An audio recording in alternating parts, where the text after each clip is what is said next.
and welcome back to my channel, and welcome back to another After Hours TBR where I use my library heist game to work out what I'm going to read for the next 2 months. And genuinely, it feels like I only filmed the last one a week ago. Like, it's crazy how fast time has flown, but here we are, ready to go. We've got some reading to do. I will say that changing this to a bi-monthly as opposed to monthly TBR has made a massive difference. Like, has made a massive difference because I have definitely read more in April and May than I did the previous months before that. So love that for me. I feel like I'm finally getting back into the swing of things, and I'm really looking forward to sharing with you my TBR. Now, there are 6 books that have to go on my TBR before I even play the game, so I will go through those with you first. The first 2 are my Patreon bingo board picks, which I cannot tell you here. You have to be a Patreon to be part of that, and you have to be a Patreon to win a copy of the books that we're reading each month. Links, as always, are down below. Please go check those out. The next 2 books are my Bunsen burner picks. So in June, I'm going to be reading Problematic Summer Romance and discussing this with Kelly. And then in July, I'm going to be reading Deep End and reading and discussing this with Katy. You should absolutely go and check them. Their links are also down below. I am also still doing my oldest books on my TBR challenge. So I have The Coward by Jared McGinnis, which is about a young man in a wheelchair. It's based on real experiences whose life becomes very messy and very dark. And I've started this a couple of times but never quite finished it. It has been on my TBR for quite some time and I do really need to read it. And the other one is The Dance Tree by Kira Millward Hargreaves, which I have a horrible suspicion is about what's the phrase? Miscarriage. Sorry, that's extra jarring because it took me a second to remember what the word was. So I'm pretty sure this is about motherhood and miscarriage, and just seems like it's going to be a really dark couple of months. So I feel like we've got some nice romance, levity, and some darker reads. Now, because June is Pride Month and July is slap bang middle of the year, nice and summery, I was really hoping for some romances, literaries, contemporaries to go onto my TBR, and that I could really draw from the extensive LGBT list that I have on my shelves. As you watch me play the game, you will see my soul leave my body as I realise that's not the case. And many times I have asked for a specific genre that hasn't come up, that decided to just flood the game this time. So I have done my best with the TBR, but just watch it and you'll understand. Okay, so we're aiming for romances, contemporaries, middle grades. I can have a fantasy. Like a cheeky little LGBT fantasy. I'm sure I've got one of those. So essentially, I don't know what prompts I'm going to get because it is completely randomised. But if I can get a bunch of prompts that can work with LGBT, I will. Let's pick up a non-fiction. I've been avoiding non-fiction. I might come back for the horror. I want it so bad, but it's not what I should have. Okay, so I've got thrillers and stuff that side. Let's try and aim for those. I think thriller... Oh, I actually don't know if I've got any thrillers and mysteries that are LGBT. And there's 2 right there. The way I fought for thrillers and mysteries last time. And now this time I'm like, no, I have to leave them behind. I have to leave my babies behind. Okay, right, we're looking for romance, we're looking for contemporary. Oh, okay, one. Only because I avoided the other 2 and the horror. And another non-fiction. I'm not in the mood for non-fiction. Oh, I don't think I have any LGBT gothics left because I love reading them. Like, I love a gothic. Oh, this is... I hate this. Whenever I want gothics and horrors, they never come up. And when I want romance and contemporaries and summary stuff, full of gothics and horrors. And I'm already starting to time out. This is so unfair. I'm going to sneak one gothic in because I'm running out of time. Come on, where are... That room's just empty. Where am I romanticizing? Come on. Oh, I'm really struggling. That was just an empty room. And okay. Not ideal. Not ideal. Let's try again. Let's try and go as far down as we can. We're looking for contemporary. There we go. So there's one. We want romance. It's the summer. Of... let's go. We want the contemporary. We want... I was going to say Summer of Love. You knew that's what I was going to say. There's another thriller and non-fiction. I feel like I'm good for non-fiction. I think 1 is enough for me this month. Why are all the horrors and gothics and thrillers coming up now? Why now? Last month, or like the last couple of months, I've been like, that's what I want to read, that's what I'm in the mood for. But now the prompts come up. My life is so hard. Oh, there we go. Cheeky little romance. A couple more of those and we should be golden. Let's grab another fantasy. And I'm ignoring the gothic and feeling really sad about it. Right, at this point, it's listening to me. Okay. I may have thrown away that last one because I just wanted a horror and I was being taunted.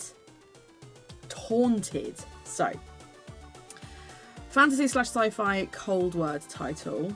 Okay. Not entirely sure I'll be able to do that with LGBT, but we'll do the best. Lowest rated non-fiction.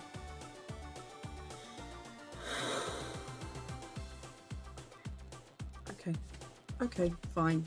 I'm not happy about it. Lowest rated non-fiction. And wanting it to be LGBT is just cruel. Why are we rating non-fictions for LGBT themes low? That's rude. Thriller, mystery, found family, gothic fiction, undefined. So that's just where the game has lagged, and I can pick any gothic fiction. Let's just try and find my gayest one. Literary contemporary, could finish in a day. Okay. And then feed, scroll, Instagram. Highest rated romance, fine. A short sci-fi fantasy read. Okay, great. Most recent middle grade purchase. And horror authors backlist. Okay, this is not the worst TBR in the world. By any stretch is this the worst. I just wish gothic and horror had not come up as much, because I just know that coming into the summer I'm going to end... Okay, partly it's because I want to chip away at my contemporaries and romance TBR, of which I have a lot, but also it's the fact that it's going to be Gothtober soon, and I need my LGBT reads, because we actively endorse reading LGBT gothic fiction and horror in October. So I'm making my life more difficult by picking those ones, but I could only resist so far. This game was cruel. This game is so very mean. Anyway, I'm going to go put that TBR together and I'll see you in a sec. So do you see my issue?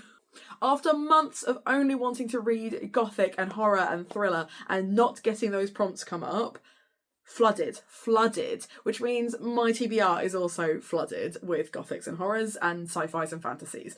That is what it is, but I have done my best to try and aim for some LGBT reads. So let's see how well I've done in regards to that. Now, I'm going to step this way a little bit because I don't own any fantasies or sci-fis with a cold word in the title. So I'm going to be doing A Winter's Promise by Chriselle Dabos, which I will be doing as an audiobook because this is available on Everand, and I don't really want to buy any more books in case I don't really want to read this. I feel like I've actively avoided it. There's just something about it that I wasn't that fussed about, but I've saved it on Everand. I've unlocked it so I can't resist reading it or just avoid reading it, and this is going to be my fantasy. I know nothing about it, which is really silly considering I was like, there's just something about it I'm not interested in. I don't know. I just get the vibe that I'm not going to like it. But it's on the TBR anyway. It is what it is. Another prompt was middle grade, most recent purchase. Now, if you've watched my most recent haul video, you will know that I got the Wild Robot trilogy. Technically, the third one is the most recent middle grade that I bought. To do that, I can't just skip to book 3. I've got to read all 3. And I thought, because they're middle grades and because they're nice shorts and because I've got 2 months, I don't feel as bad about putting on all 3. I didn't want to lie and just say, I'll go with the Wild Robot. This is the most recent middle grade I bought. So the middle one's just a bonus, I guess. But yes, I know nothing about these. I know that there's an animated film based on these. So I may attempt to do a vlog where I read all 3 and then react to the film.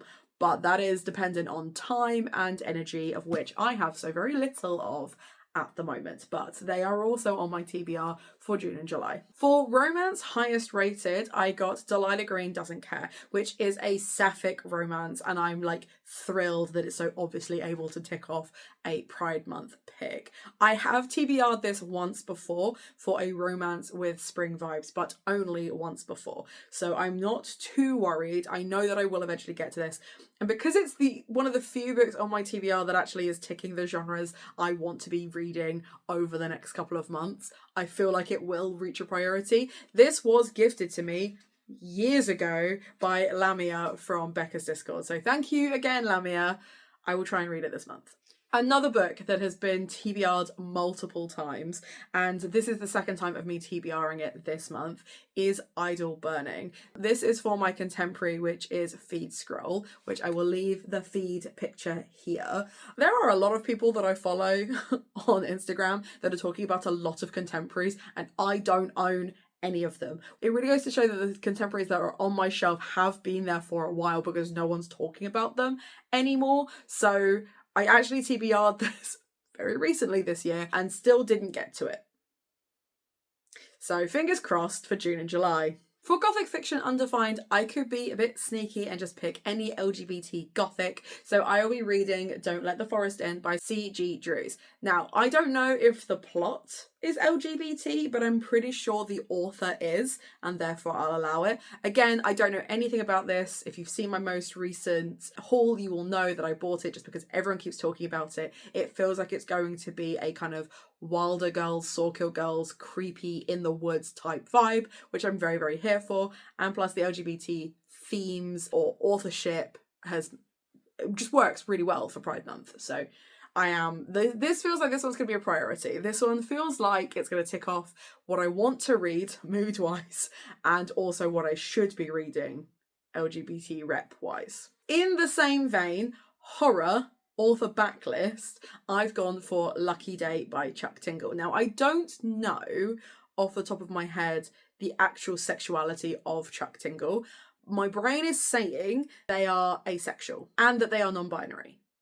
But they're also neurodivergent. And they tend to have LGBT characters as their main characters. So I feel like it's not a stretch to assume this is also going to be LGBT. And we've got our fingers crossed that it is. But it is also the last Chuck Tingle book that I own that I need to read. So a horror backlist with LGBT themes, we're hoping. If you're wondering why I'm not talking about the plots, because usually I will give you at least a brief rundown of what I think the plots are, I have no idea. With so many of these books, I've owned them for so long that I have straight up forgotten why I picked them up. And some of them I've just picked them up because they are author backlist and I know that I love the author's writing.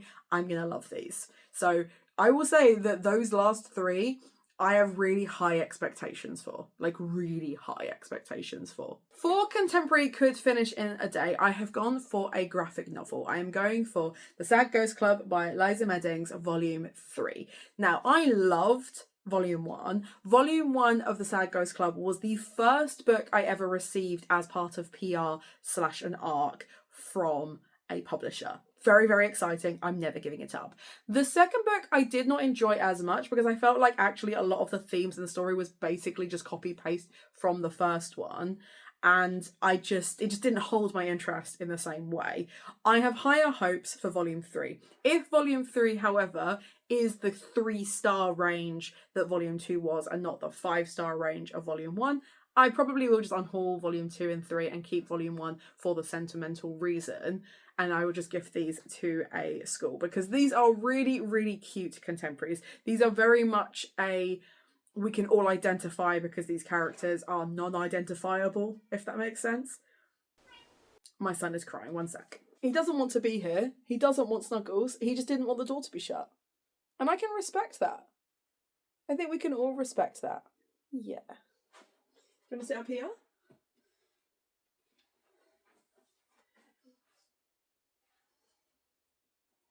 Try not to be distracted. Where was I? Okay, yes. Now, in the second one, it was more about making groups of friends. I don't know what the third one's going to be about. I'm kind of trying going blind.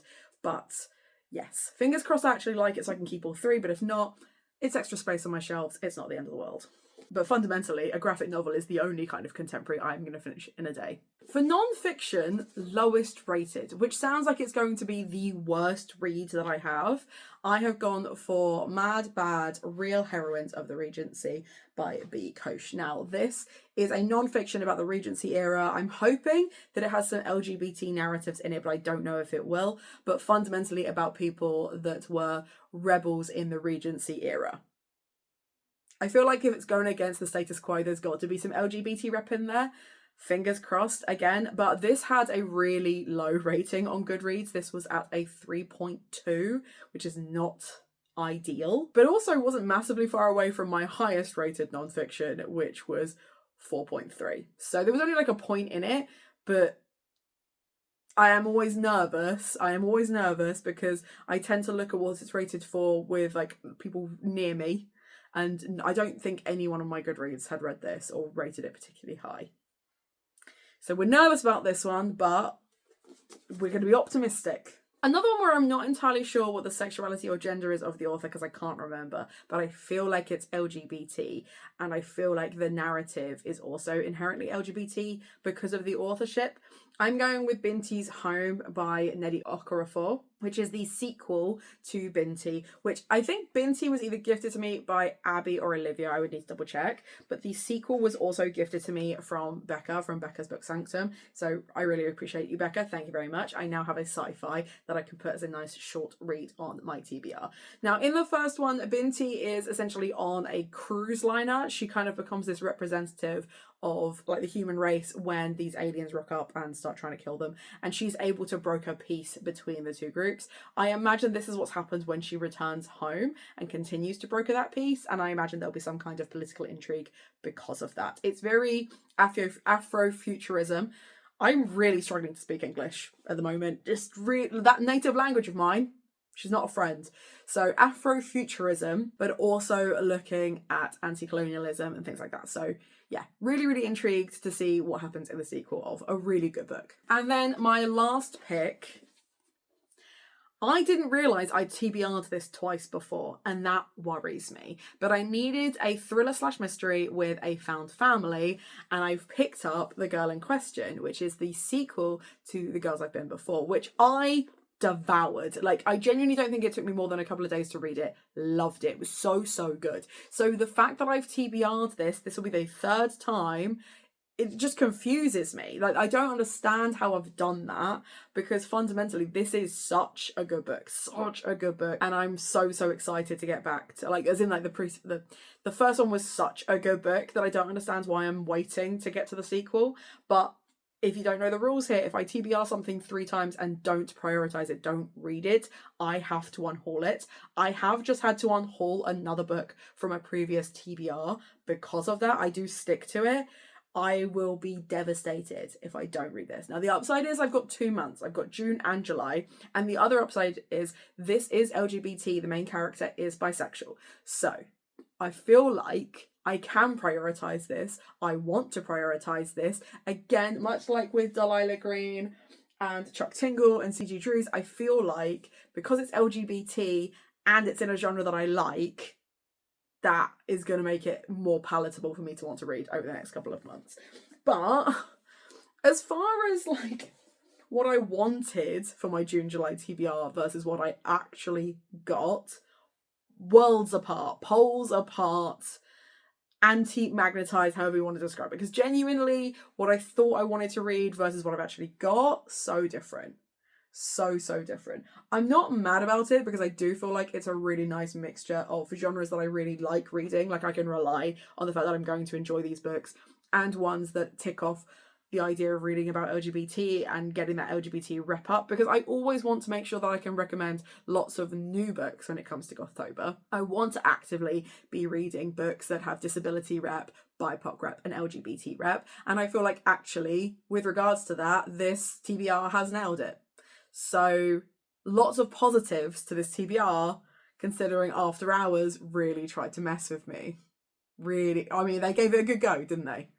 Jesus. So Let me know in the comments down below, what are you planning to read for June and or July? What is the first book from this TBR you think I should pick up and prioritise? If you just want to leave a little emoji to let me know you were here, feel free to leave a playing card / Joker emoji. Treat yourself to something from Waypoint Books because it supports me and my content. Check out those links down below because I have a Patreon now. And most importantly, have a nice day.